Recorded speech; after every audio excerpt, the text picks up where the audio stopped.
Balandi ya Kinartu Télévision, topesi bino mbote mingi boye malamu na manaka na biso ya la voix déneutraliste sengwa koyeba ite bozali ebele liboso ya ba poste téléviseur na bino benga voisine ndenge tolobaka kaka awa nde masolo ya politique ebeta makape na lolenge ya kosakana te surtout na o etali Front de Libération Nationale du Congo yango nde tolobelaka mingi pona kolakisa bino politique o ezali kotambola au sein ya parti politique ya FLN c'est lelo Tozali elongo na kati ya plateau na biso na mwana mboka Eric Mayoyo wazali porte-parole ya Front de Libération Nationale du Congo pe azali administrateur résident ya état autonome ya Bakongo yende mutu a yebaka kokumbela masolo ya tous les Bakongo oyo bazali na kati ya Front de Libération Nationale du Congo lelo tokobetani masolo na o etali parti FLNC nini ezali koleka kuna pe tomonaki ambiance ezalaki au rendez-vous mokolo ya samedi kasi toyebaki te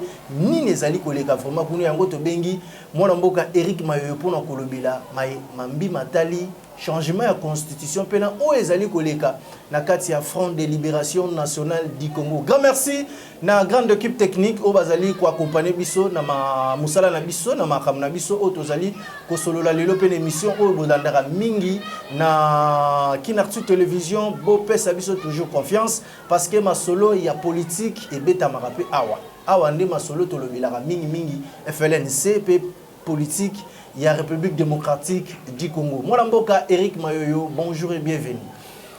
Bonjour, ndeko journaliste. Kimia na mabota ya ba membre nyonso FLNT bazolanda biso.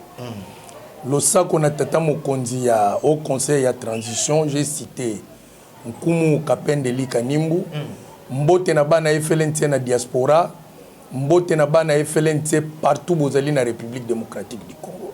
Alors, qu'est-ce qui s'est passé mokolo ya samedi na siège national ya FLNC tomoni ebele ya batu bazali na ambiance ba misusu kutu balala ki libanda nini lekaki kuna vraiment.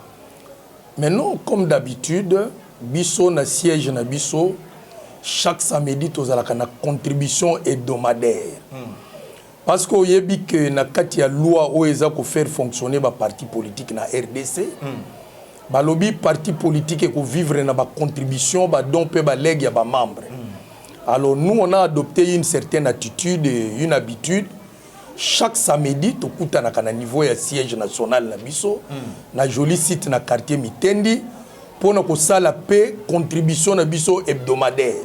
C'est-à-dire chaque membre ya FLNT a apporté contribution na pour na bonne marche ya parti.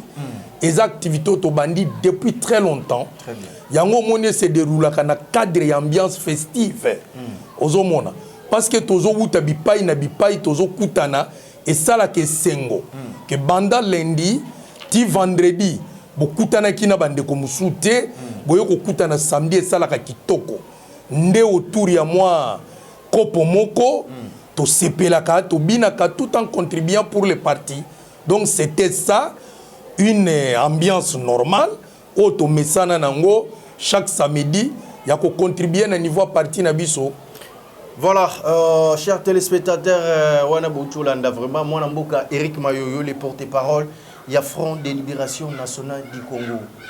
Président de la République Félix Antoine Tshisekedi Tshilombo déterminé pour un changement ya constitution ya mboka ya Congo kasi mwana mboka Eric Mayoyo le porte-parole ya Front de Libération Nationale du Congo ba analyse na bino ezali nini par rapport ya changement ya constitution ya mboka na biso. Merci ndeko journaliste. Constitution ou bien mobekoli konzi ya mboka. Ezeli kaka instrument ensemble ya article o bako sangisa pona ko déterminer forme nini l'état il faut ezwa, n'est-ce pas? Forme nini état ekozalela. Mais nyonso wana suka nango babengi yango mobekoli konzi pona ko garantir ba droits fondamentaux ya population. Na kati ya ba droits fondamentaux makambo ezebele kuna na kati. Bon, c'est tout à fait normal que mobekoli konzi na tangu oyo soit quelques articles ou yango moko eza lisusu adapté na ba réalité te et sengaka ezwa moi retouche. Très bien. eza lokola ndako tozolala, n'est-ce pas? Et comme à un moment moko soko observer bien ndenge to komi na ba période ya ba fête boye ya fin de l'année okomona batu baza ko repeindre bandako. Pour moi solo kitoko ekota ndako ebima ya sika engenga eza pe lokola bilamba tolataka. Soki komi salité à un moment donné ekokende pressing o ekendaka o ekosukwa na maboko pe bakosukola yango po engenga epesa nzoto ya mutu sérénité pe santé malamu. Eza ndenge moko pe na environnement ndenge tovandaka esengaka soki saleté ezali il faut qu'on pense que longola yango pour epesa sérénité bato ba vivre en bonne santé. Très bien. Mobekoli kondi ko changer eza mabete, n'est-ce pas? Ko bongo la pe quelques articles eza mabete. Alors mais pour quelle finalité pour apporter nini? Très bien. Tokozo mobekoli kondi neti ya États-Unis par exemple. Pona linga mingi d'exemple wana te mais nous sommes obligés ko pesa ngo pour batba comprendre. Très bien. Eza constitution et où met plus de 400 ans. Mais s'il y a nécessité, bah ça la kabare touche. OK? Mais na mboka na biso ndeko journaliste bo permettre biso to meka ko expliquer na nous likambo. Tokei mwana mboka. Au moins depuis que le Congo est indépendant de Konangai. To tambolaka toujours na ba constitution à risque. Taillé sur mesure. Oyo ba saleli biso lokola bana mike nde siko ba yeko pesa biso to landaka. Mais ils ont posé biso ba problème ebele. Au moni tant to utili table ronde. To ye ba pesi biso loi fondamentale o ba benga ka constitution de l'Uluabu. N'est-ce pas? Tata Mobutu aye asali coup d'état na ye ba memeli biso constitution en 1967. Plus tard ba yeko réviser ngo ba memi ba makambo ebele et comme manifeste de l'antille. Très bien. Laurent Désiré Kabila tango ye na fidèle ba abroger yango ba yelbiso acte portant disposition transition ya transition. Joseph Kabila tango ye a longoli wana ba yelbiso constitution ya transition. Après wana to ye la constitution actuelle. Très bien. C'est-à-dire constitution le 18 février. N'est-ce pas? 2006. Mais constitution ango ce qui to fouiné na kati bien to komona que basala ki yango na Sun City parce que en présence il y avait le gouvernement oyo bazala yiko bumbisa ye na ba groupes armés, n'est-ce pas? Entre autres MLC ya Jean-Pierre Bemba, RCD ya ba Ruberwa, ba prof Emile Wamba, ba nani bazala ke belé Wamba dia Wamba bazé belé ba docteur Onosumba to komona pe ba RCDN ba RCD KML ba groupe ba Mai Mai omoni. Et puis dialogue wana kendaki ko bimisa constitution wana ce n'était pas un forum national ezalaki forum et sangisa ki be individu bazalaki en conflit po ba terre ba conflit wana mingi ezalaki conflit ya minduki ndo moni ba mekaki ko en place mobekoli kondi moko oyo mutu na mutu azalaki ko tirer dividende pour que to koma na gouvernement ya 1+1 4. Maintenant que tu es déjà dans l'élection en 2006, tu es dans l'élection en 2011, 2018, 2023, il fallait te vendre total. Est-ce qu'il y avait nécessité? Il y a qu'on continuer avec une constitution, il y a des belligérants, une constitution où ils allaient regrouper quelques partis en conflit, où il fallait une constitution adaptée à nos réalités et à notre peuple. Très bien. Né FLNC, parti avant-gardiste, parti où est mon makambo avant. Depuis l'Angola, nous avions compris que le Congo a des problèmes. Problème nini? Problème y a légitimité. Problème nini? Problème y a social. Problème nini? Problème y a sécurité. Bah problème moi na misatu. Tokobo sanate. Il y a aussi un grand problème au Tosala Kanango Katochaka Kate. Et ça problème y a principe. Principe et l'action ni spiritualité. Très bien. Ce que tali lelo, tozana mboka moko d'église yele mais solutions spirituelles ezati. Tozana mboka moko batoma yele mais social ya bana Congo ezolandate.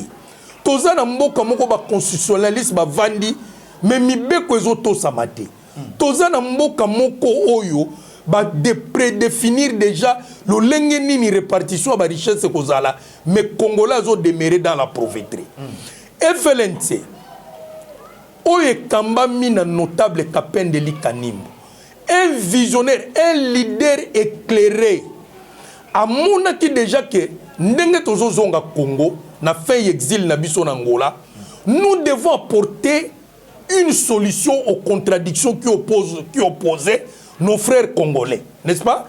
C'est-à-dire ba congolais baza ko se tirailler, ba o ba ko zominduki, ba o ba zo finga. Il fallait apporter une solution adéquate na ba problème nyonso wana. Yango moni na mayele tata Nzamba pesa ki papa Kapendeli Kanimbo. Il a dit la première des choses tata Nzamba pesa Congo solution à travers forum munene to salaki. Il y a conférence nationale souveraine. Soko pourquoi tozongela keloko wana? Tokei mwana mboka. Pourquoi? Eza lokola tata Nzambe ndenga salaki mukili. Asali biloko nyonso yoko yako longola ebale. Oloba non na création ya tata Nzambe lokola maye komo tomboka ezo zindisa Kinshasa to longola maye ezalate. Mais soki maye ezalite yoko vivre ndenge nini? Okomela nini? Okosukola nini? Bakolambela yo ndenge nini omoni bato ya mitema mabe conférence makambo kala mais mai ndenge na lobi awa si bakela ngo pe kala na tata Nzambe pourquoi boboya ka mai te boloba keza mai ya kala to lingite to sala mai ya sika mutu mayele lokole sukaki mais à travers le leadership éclairé ya président Kapendeli Kanimbo a lobi to zonga nanu to tala et loko nini ba prédécesseur na biso basala ki na kati ya conférence oyo etindaki tata ekolo Mobutu akanga yango avec force ndeto yeko koma na conclusion que l'homme n'aime pas la vérité lokola kuna ba détailler ki ba détournement ba assassinat makambu nyonso ya mabe o batena du pouvoir ya moment wana basala ki oyebi pilule ya vérité mutu nyonso amelaka ngo te eza lokola kinini yango tata mokonzi ekolo ya tango wana Nkondo Maréchal Mobutu amonaki ke makambo yo ebimisi poisa buzoba nyonso tosalaki a ordonné bakanga conférence avec force tango biso toye ko examiner yango na 2017 to examiner ti toye ko mona ke mais awa vraiment bato boanya babimisa ki nyonso ezalaki kati na bango pour que mboke sala nini ekende liboso mais il manquait quelque chose wana ezali nini mwana mboka respect ya droit fondamental ya bato il manquait la sincérité il manquait la vérité parce que oyebi ke loko nyonso muto sala ezalaka toujours na ba germe de conflit yango touche spéciale obiso toyaki ko bakisa na ba résolution nyonso wana tolobaki po nyonso esalama kitoko il faut to kamba yango na kati ya système politique moko o ezali union de neutralistes indépendants pourquoi parce que union de neutralistes indépendants ezali pensée ya tata Nzambe lolenge balingelaki mukili ezalela ndenge tolobaka na notre père que votre volonté soit faite sur la terre comme au ciel. Peto bakisi que votre règne vienne. Na kati wana tolobi lisusu apesa biso lipa ya mokolo na mokolo. Nde tata Nzamba lingaki lolenge lo le tambolaka mukili pesa la nini etambola lolenge wana. Très bien. Mais tango mutu a dévié ndozo mona makamba ba constitution yi. O bako sala oh non, ezana ba conflit. O bako sala ezana ba conflit. D'où na ba analyse et na ba conclusion to sengaki to boaka ba texte fondamentaux nyonso o ezana ba gerbe de conflit. Très bien. To vanda wana kati ya constitution ya kati ya conférence auto oui auto fongola ki pe to kangaki na 2017. Très bien. Ndeto lobaki makambo yango balobi eza ya kala o bino bozali kotelemela. Papa na uto peso exemple ya mai. Mai salama kala. Avant même bazwa penser à kosala mutu. Mais pourquoi mutu amelaka mai? Pourquoi déclarer que mai eza ya kala? Mabele salama kala. Pourquoi mutu aboya que mabele se nuni ba longolango tokotambola na mupepe? Moupepe salama kala. Pourquoi mouto senga gate ba longola moupepe yo? Mais on parle seulement de la pollution. Voilà. Pollution zo wuta na ba salito biso moko tozo créer. Wana zala ki parenthèse to kangi. Très bien. Il n'y a rien de nouveau sous le soleil. Nyon se se salama na tata Nzambe. Yango moni mo bekoli kondi on ndenge baloba qui satisfasse tout le monde.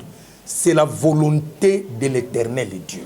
La volonté divine qui était coulée à travers les 10 commandements. N'est-ce pas? Voilà. Ce qu'on t'a dit na 4 il y a 10 commandements.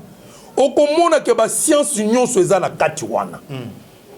Peu droit eza na 4, surtout droit. Et wuti na 4 il y a 10 commandements. Or 10 commandements ezali synthèse ya makambo misatu kaka. La crainte de l'Éternel Dieu, qui est le commencement de la sagesse, l'humilité qui précède la gloire et l'amour du prochain.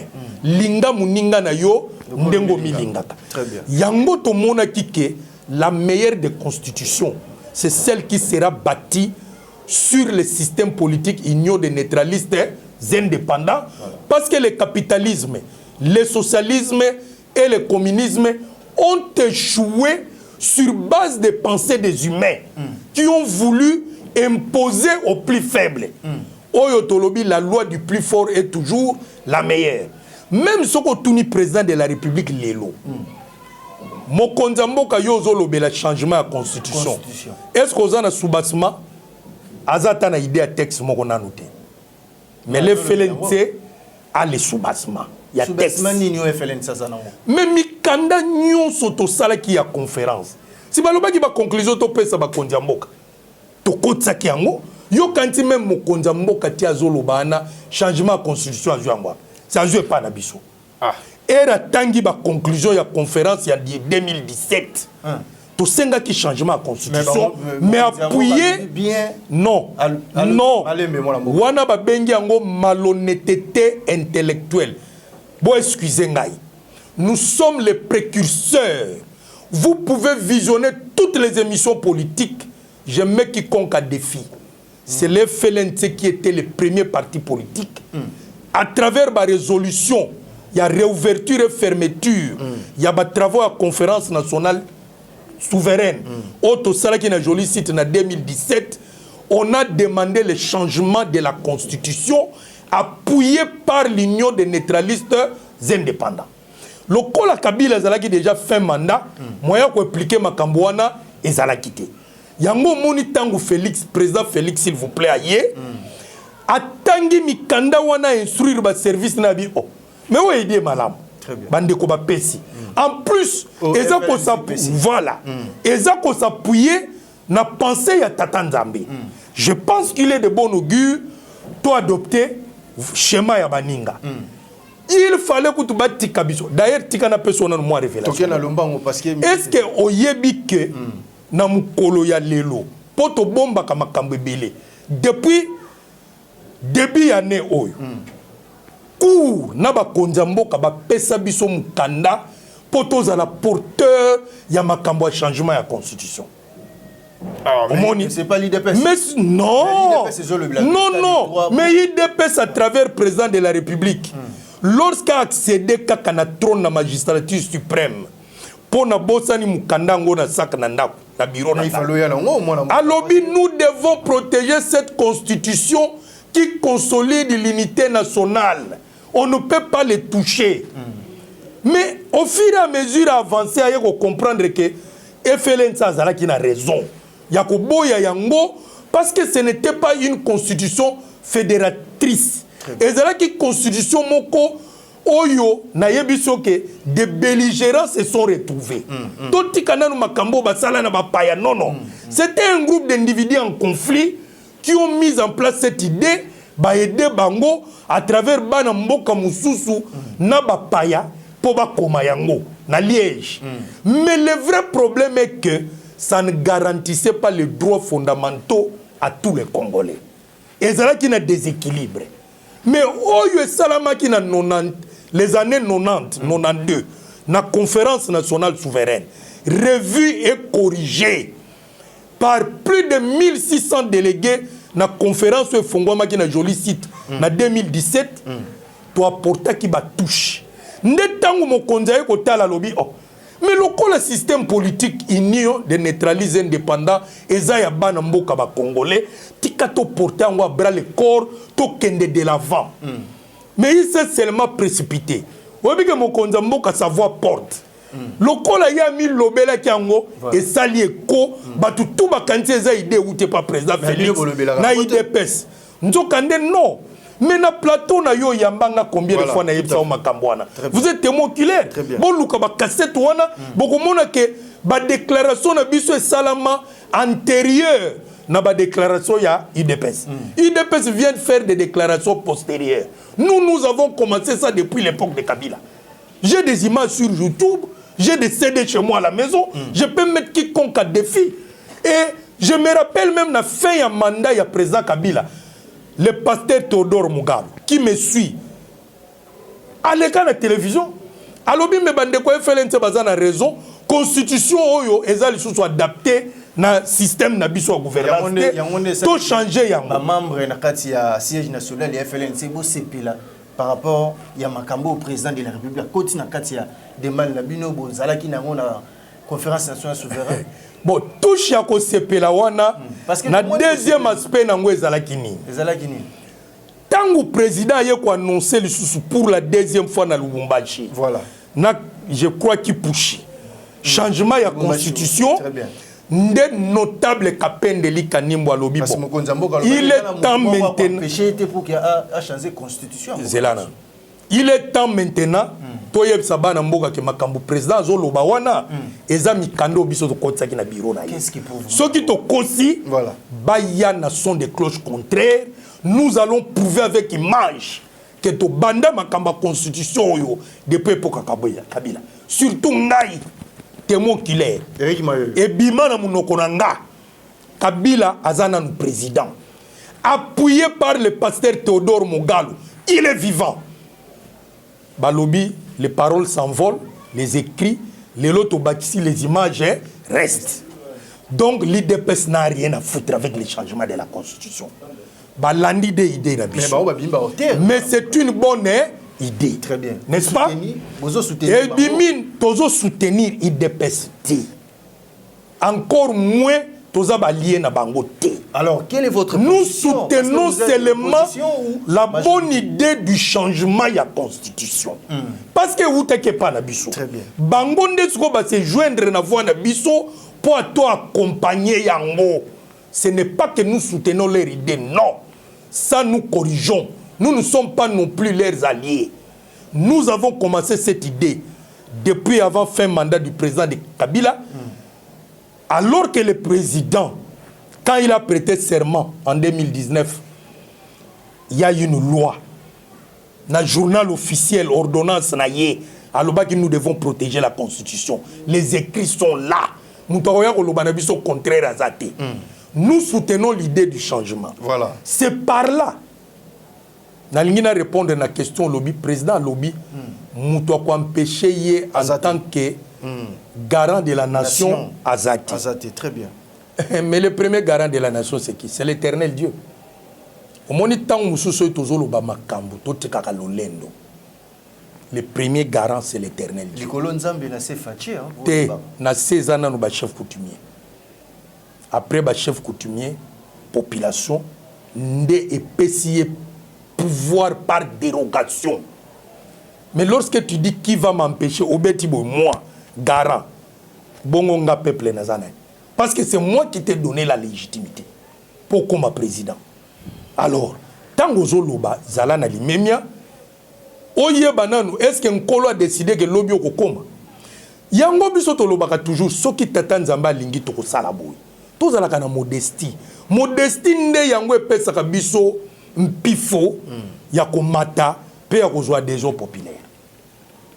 Voilà, chers téléspectateurs, nous rappelons que Eric Mayo Azali, porte-parole, il y a Front de Libération Nationale du Congo.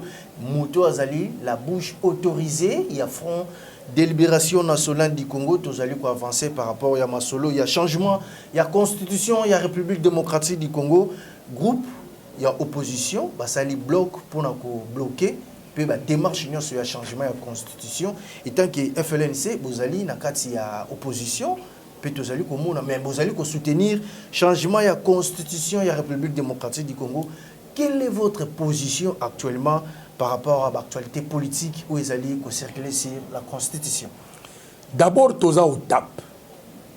Opposition transitoire pour l'appui au peuple. Hollandi, opposition transitoire pour l'appui au peuple. Appui au peuple, les amis. Un, qu'on paie sa peuple, qu'on laisse sa peuple principe. Spiritualité. C'est ça l'appui au peuple. Deux, qu'on paie sa peuple système de gouvernance. Trois, qu'on laisse sa peuple méthodologie. Nyo sovane vandi na otolobi bolingo mibeko misala. La crainte de l'Éternel Dieu, l'humilité et l'amour du prochain. Mais toute opposition radicalité, éternalité, tolobi transitoire. Ça veut dire que même ma kamba constitution tant que tu réussir à changer yango, tu adapter à système uni, bande konabiso nyonso opposition wana vont se retrouver auront gain de cause ba crise ya ba légitimité ou ba crise de confiance aussi là. Parce que wana toko kota penza na makambo eza pensée ya tata nzambe. Moyen muto tricher na pensée na ye ezati. Yango to sengibu. Tangu to lobaka batu bayoka kabisote. Oh non vous rêvez. Oh vous là-bas, oh vous là-bas. To lobaki botika na makambo ba candidature na présidentielle to solo là. Batu baboyaki. Mais yango neza pe na ba bakei kuna na présidentielle tous ont échoué. Oyokite président Sekaki Bango na Lubumbashi na Katanga. Akomi ko benga bango opposition pété, opposition nzala. C'est que nous condamnons.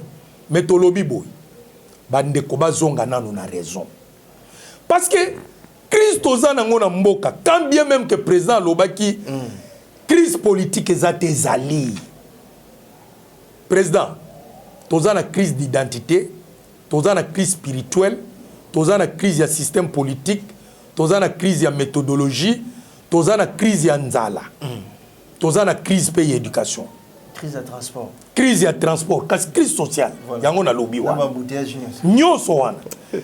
Soko kanisi que crise ezala kaka politique non, mais crise politique ezali parce que vous avez été mal élu. Les élections ont été organisées pendant 7 jours.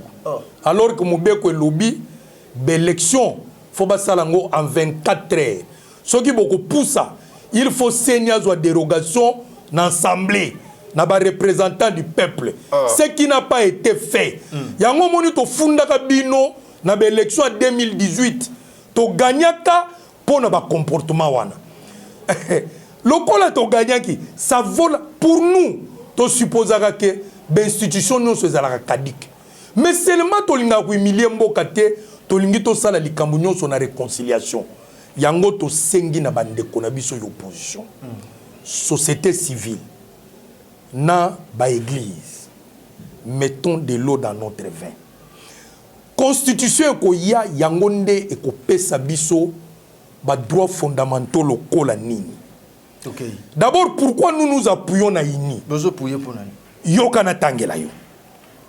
L'Union des neutralistes indépendants a la nécessité impérieuse de rassembler les forces vives des nations et s'ouvre aux fils et aux filles de la planète Terre, sans distinction de races, de religions, de philosophies, de classes sociales, en vue d'œuvrer pour la mise en place d'une société forte et prospère où règne la justice, l'égalité, l'honnêteté, la paix, la liberté et le progrès. Voilà pourquoi Tolingi doit appuyer constitution ya sikoyo na union de neutralistes indépendants. À partir de Makambo. Mais kuna to retrouver ni? Parce que na kati to retrouver ni? Principe d'égalité. Principe d'égalité lobini. Parce que na yebsaka bino que ça c'est une mission pédagogique. Très bien. Bobengi yango la voix des neutralistes indépendants. Na kati wana principe na ba droits fondamentaux. Nous avons l'égalité qui dit de considérer les rapports qui existent entre les personnes humaines d'apprécier, de reconnaître les mérites de chacun, de considérer son prochain comme créature semblable par l'âme qu'il a et qui reflète la présence de l'Éternel en Dieu en lui. Justice c'est la Kisini. Quoi apprécier, il y a qu'on reconnaître et de respecter les droits et les mérites de chacun. Très bien. De faire régner les droits conformément aux lois d'une manière stricte et précise pour ne pas léser quelqu'un qui est dans ses droits. Quant à la réconciliation et à la conciliation, force nous est de relever. C'est-à-dire, na kati ya justice, poto komato bannir ba conflit oyo, ba injure, ba kolibé, koyinana. Voilà. Il faut la conciliation et la réconciliation. Conciliation et la kisini. Au moins, ndenge banti na ba pour changement de la constitution. Il faut qu'on explique baninga. Tolingi to changer pour le bien-être social de la population na biso. Ba bénéficier. Voilà. N'est-ce pas? Bozo boya pour nani. Bango ba pesi ba argument. Bo fédérer ba point de vue nde ba bengi yango conciliation. Très bien. Bo tali dans une même direction, bo lobi liloba moko, tangu boko loba liloba moko bo sceller réconciliation. Nde okomona nation kozala bâti na makambo to uto tangawa la paix, l'équilibre, le social, ko soane kozala lisute, o kozwa ndeko na yo lokola ennemi na yo te, o kozwa ndeko na yo lokola muto yo azana elilingi pe lolenge atata nzambe kati na ye. Mwana mboka Eric Mayoyo, par rapport à Badir, il y a Senko, Dengi Basali côté, il y a toujours changement de la constitution. Et tant que vous, FLNC, vous avez pour changement de la constitution, quelle est votre lecture par rapport à Badir, il y a Senko dans un moment où?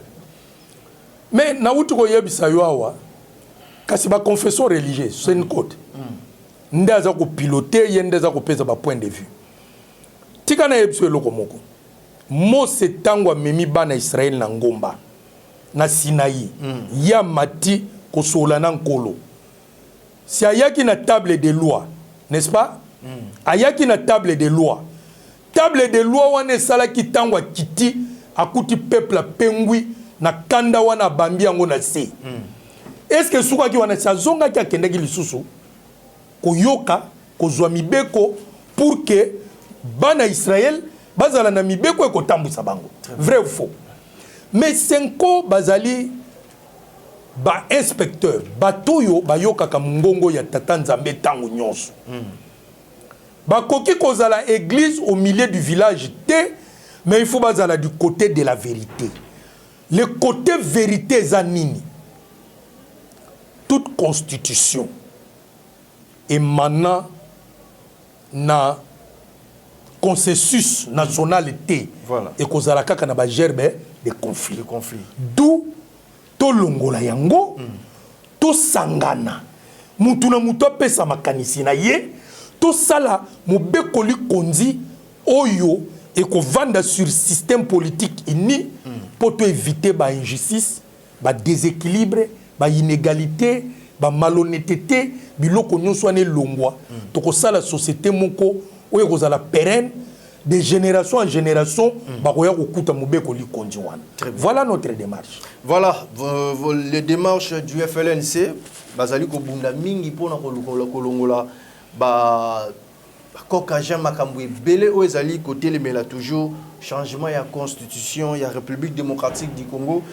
Mon amboka Eric Mayoyo lelo population ou bazali kotali la Front de libération nationale du Congo na maenyo so ezali koleka surtout na changement ya constitution nini obino bokoy ko yebisa bango pour lelo bazali ko tâtonner est-ce que toza pour ou contre FLNC bazali kotali sabiso ki bango de bazali bato yambo bato yo baluka ba bunda pour na changement ya constitution mais ezalaka vraiment n'impact cité kasi le président de la République ayebi ko lobele yango bango ba komi lokola ba hauteur ya masolo yango kasi bino bokundama nini bokoyi ko yebisa population congolaise o bazali ko croire na bino vraiment te ndeko journaliste omoni na Congo to koma na ba langage facile moko boye ya ko banaliser ka baninga. Non.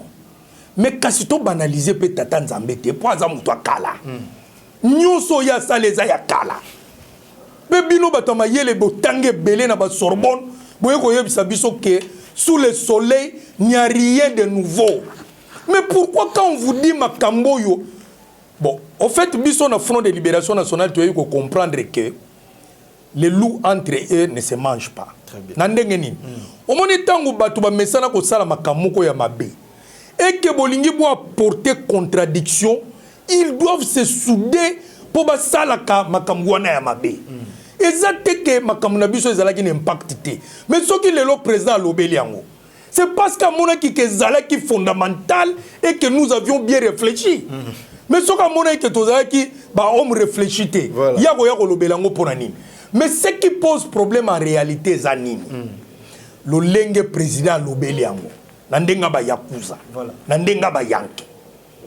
Un chef de l'État, Nenga Lobaki garant de la nation, c'est un père de famille. Ce qu'on lui a annoncé changement et loco, ou bien on lui a annoncé une décision importante, passe d'abord par les consultations. C'est ça la sagesse. Kende selon la bande konayo opposition, société civile, confession religieuse. Bana mama, Congo eza ya biso. Est-ce que il faut to bomana pona makambwana? Tala tozana idée o bande kwa FLNT en son temps, ba proposa ki boye.